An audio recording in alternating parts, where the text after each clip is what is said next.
Stop. Yes, this message is for you. You didn't find this by accident. You were chosen to hear this word right now.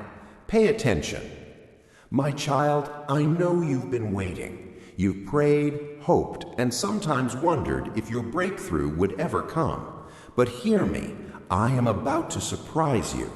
Isaiah 43:19 says, "Behold, I am doing a new thing. Now it springs forth. Do you not perceive it?" The chains that held you back are breaking.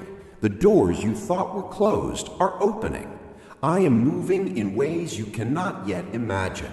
Trust me, even when it feels impossible. My plans for you are good, and joy will come where sadness lingered. Get ready to receive my blessings. Keep your heart open.